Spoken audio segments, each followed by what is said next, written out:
This is everything I ate in a week, and this is everything wrong with it. It's a new year, and I just wanted to make sure that you and I can perfect our meal prep. Sorry, hang on. I'm wondering if that mic, kind of ducked my sneeze.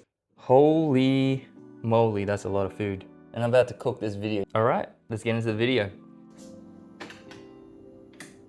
So let's break down this video. Number one, we're gonna go through my gym goals and gym activities. Number two, we are gonna go through each meal, its components and its nutritional values. Be it, some of these meals might actually be suitable for you and your use case. So go ahead, take them, do whatever you want with them. Number three, we're gonna point out the 3 biggest mistakes about my meal prep.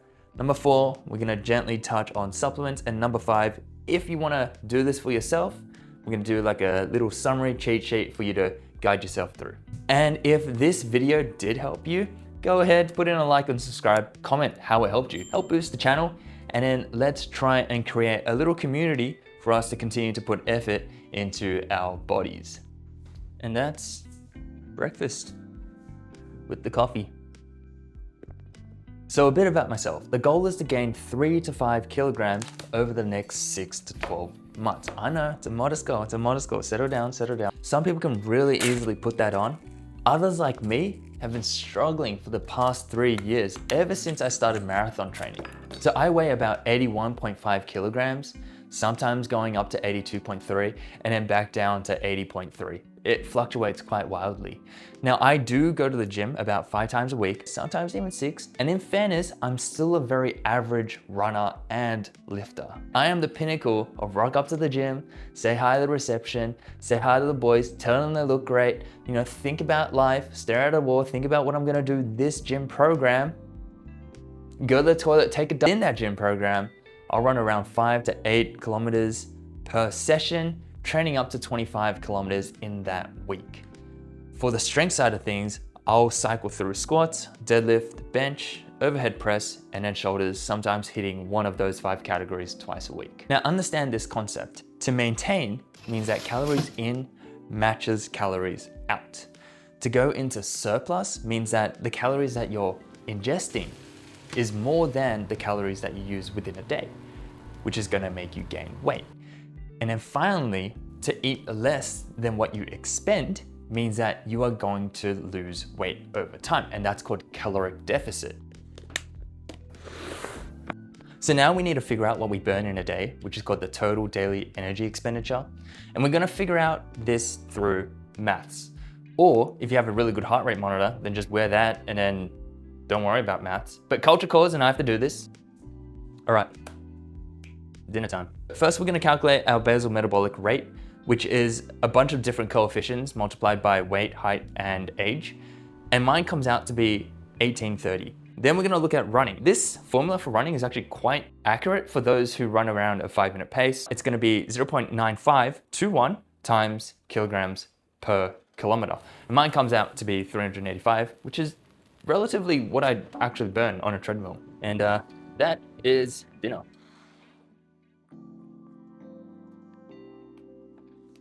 Then we're gonna do strength training. Now, strength training is hard to estimate how many calories you do per session because you're estimating strength training as a steady state exercise. And everyone who powerlifts knows that at least once per session, we take out our fold-out chair, we sit down, and we say, damn, that was a hard set, or something like that. So with a bit of maths and intention, I've estimated my strength training sessions to about 200 calories per session. Now finally, we have our NEAT, which is our non-exercise activity thermogenesis, which is about 250 calories per day for myself. So to find out what our total daily energy expenditure is, we can actually add all those numbers together to find a lower estimation of our TDEE. So if we add up all the numbers together, mine comes out to be 2,665 calories a day. But we're gonna use another formula, which is basically using an active coefficient around 1.6, 1.7, depending on how much you train within a week. And we're gonna use that to multiply our BMR. And mine comes out to be 3,111. Now, if you thought we were done, we're gonna add another formula, which is basically going on to garnetshealth.org. I'm gonna find a formula called the Katch McArdle formula because I know my body fat percentage, which is about 15%. And that's gonna give me a rough estimation of 3,773, which is on the higher spectrum of estimation. It's really thinking I'm an athlete, actually. So we're gonna take all three formulas, average it out, and my average comes down to 3,183 calories per day. So we're just gonna round that up to 3,200 calories per day. So if I wanna maintain, I wanna be hitting about 3,200 calories a day. But if I wanna go in surplus and actually gain weight and have this clean bulk, then I wanna have at least 200 to 400 calories in surplus above 3,200.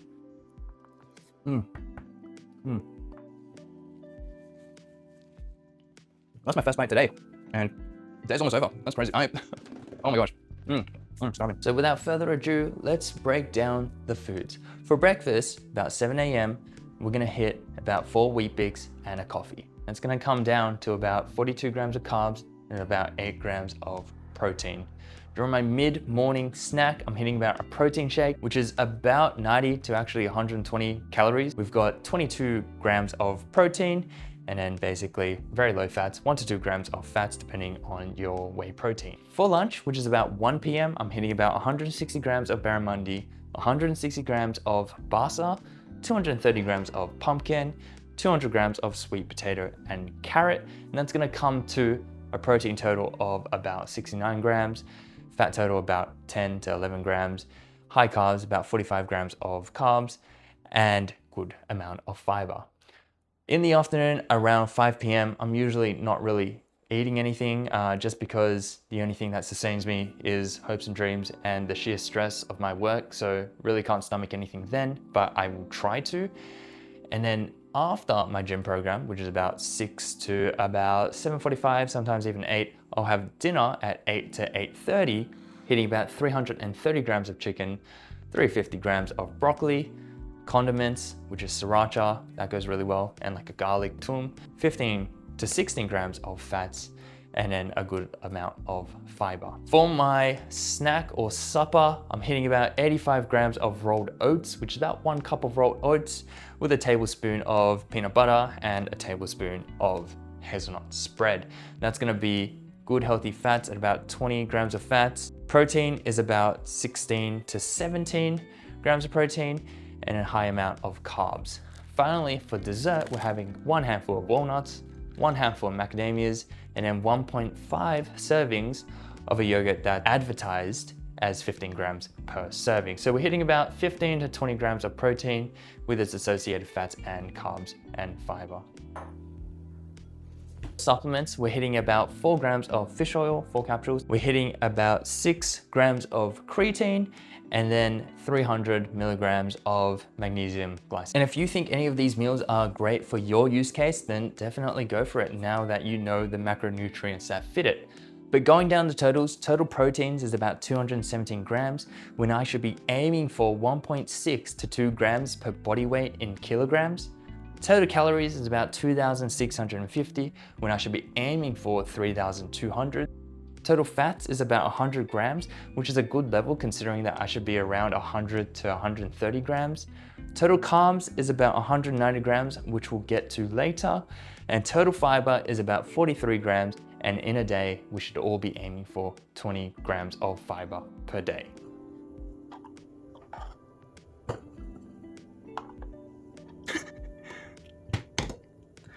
I'm an embarrassment. Now let's go through the problems. So problem number 1, I had a protein obsession, or at least a protein obsession when I was buying my groceries or when I first made this meal plan.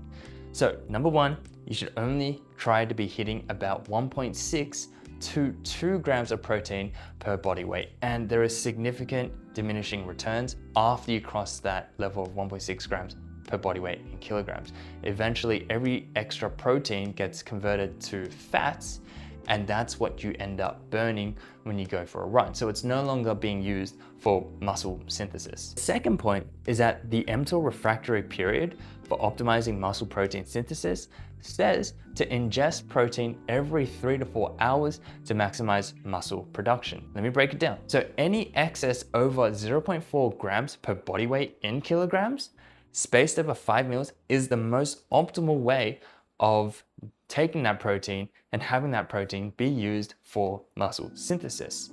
Otherwise, it ends up being oxidized and you end up using extra protein for your energy source, which is what I covered before. TLDR, as long as you hit your protein after 48 hours, you will have mTOR sensitization, which is basically your building block for muscle synthesis. And if you really want that extra 5%, then you can eat within 2 hours of exercising, which is called your anabolic window. Problem number 2. So the next biggest problem is that I'm not hitting my carbs and I'm not hitting my calories. Now, I didn't say this before, but for carbs, you can actually periodize your carbs. You can have higher carbs on days where you go for a run and lower carbs on your not so active days. But then I started realizing that I'm running most days, like I'm running at least 5 to 6 days a week. So really what's the point? Just hit high carbs and hit my calories. But if you wanted to do this, then for example, on a day where you're running 5Ks, you can actually have high carbs, which is about 6 grams per kilograms. And for me, that comes to about 480 grams of carbs that day. And on non-active days, a day where I don't go to the gym, I'm hitting about 4 grams per kilogram. That comes to 328 grams of carbs that day. All in all, with this meal prep, I'm hitting about 190 grams of carbs, which is about 2.3 grams per kilogram. And that's not enough. Now, the biggest issue that this causes is that low carbs causes poor glycogen resynthesis. For example, I'm eating 190 grams of carbs a day, I run 8Ks that day, and the next day I go and run 5Ks. I need at least 24 hours to resupply my glycogen stores.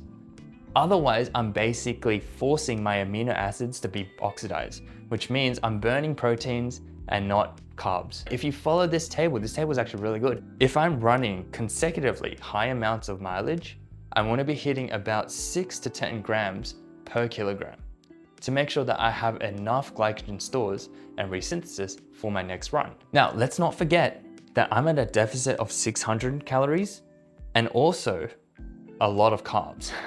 So therefore, if I want to hit both those goals, you can actually mesh them together.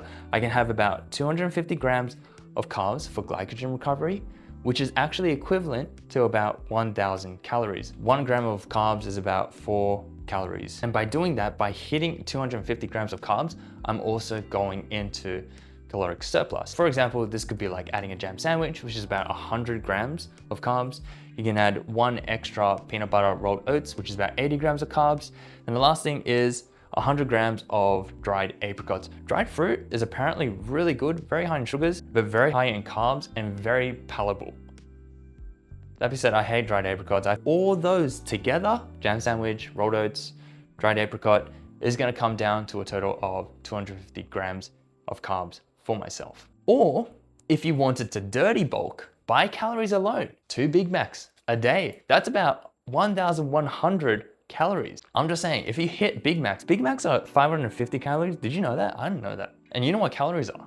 Freaking flavor points. And on the topic of dirty bulking, you can either have a Samyang Carbonara Bulldog, which is also 550 calories, or you can have a Nongshim Tumba, which is about 610 calories. So apparently this is more tasty than a Big Mac. I'm just saying, don't hate the player. Hate how much calories are actually in here. Slam 2 of these every day, hit surplus, and you're bound to gain weight. I don't actually dirty bulk, but yeah, let me put you on. Let me put you on. If you want to dirty bulk, go for it. And the reason why I don't do it is because anecdotally, I do feel more sluggish if I have, 1 ramen packet and a Big Mac a day. And if you gain mass rapidly through junk food or dirty bulk, you actually gain more fat than lean body mass. And I want basically lean body mass more than fat. I don't know, that's just a me thing. I don't know about you. I don't know anyone who would want the other way. But you know what, I'm also not hating if that's how you go. Slow clean bulk is actually the way to go. That is if I can actually hit my calories. Problem number 3 is protein satiety. Again, that feeling of fullness and the training program as I go on this clean lean bulk. So clean bulk is actually quite hard. I'm trying to fit in 5 to 6 meals a day. You almost have to force feed yourself. That's what it feels like. I'm hitting about 34 grams of protein per meal. That's what I should be aiming for based off the 0.4 grams per kilogram spaced over the day. And I run a heck, and that's why my carbs are so high. So let's just rehash the protein, which is what makes me feel very full. Thankfully, what I actually need to do is drop the larger doses of protein and just have better spacing. So these are a few things that I've been thinking about. Maybe for breakfast, I might add 2 eggs, which is about 11 grams of protein. So my morning total comes to about 20 grams of protein. Technically, breakfast should be your highest dose of protein, but I actually have issues stomaching things in the morning. So nah, I'm gonna keep my protein shake, which is about 22 grams of protein. I'm gonna remove my Basal for lunch, which is about 24 grams of protein. So my lunch total is about 45 grams of protein. I'm gonna remove half the amount of chicken, making dinner about 43 grams of protein. I'm gonna keep my peanut butter oats, about 15 grams of protein. Keep my yogurt, which is about 15 to 20 grams of protein. And then my total is gonna be roughly about 160 grams of protein a day. The second thing that we were gonna talk about is programming. Now, I actually need to do a bit more research on this, especially to fit in my weekly running mileage. I'm not changing that. Running makes me feel like I'm running away from my problems, and I love that. Who doesn't? And I want to hit my 3:30 goal for my marathon. Hit that and retire from running. I don't know, be a bum. Strength-wise, I'm gonna work on the modified 5-1 program or the modified Candida program. I actually recommend these programs for powerlifting very, very, very much. I'll drop a link in the description below. The other thing I want to say is if anyone's going on this clean, lean bulk, definitely focus on your compound movement. Intensity, i.e. the weight of the weight, is actually not as important as the volume, which is the amount of reps and the amount of sets. So try and hit close to failure with about sets of anything between 5 to 30 reps. That's pretty good for this clean, lean bulk. Finally, train with a partner because they can always help you with the eccentrics as you're coming close to failure.